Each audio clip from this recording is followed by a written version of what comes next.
আমাদের এলাকার অনেক হুজুর জর্দা খান, খিতাল লাগি খান। আপনারা ইতা বালা না, ইতা সারি দাও। জর্দা খাওয়া কি জায়েজ? আপনার মতামত কি?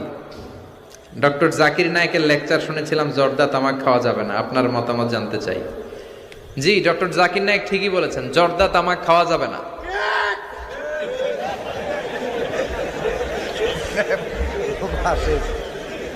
জর্দা তামাক খাওয়া যাবে না, কারণ সিগারেট খাওয়া হারাম, তাই না? যদিও অনেকে হারাম বলতে চায় না, মাকরুহে তাহারিমি বলে। মাকরুহে তাহারিমি বললে তো একই কথা, করিবুন ইলাল হারাম, হারামের কাছাকাছি। তো সিগারেটে যেটা পুরে পুরে খায়, আগুন দিয়ে পুরায় খায়, জর্দার মধ্যে ওটা আস্তে আস্তে চাবায় খায়। কথা বলেন। তো সিগারেট যদি হারাম হয়, জর্দা তো আরো আগে হারাম। এই জর্দা, সিগারেট এগুলোর সাথে মুসলমানের সম্পর্ক নাই। এই সিগারেটের যে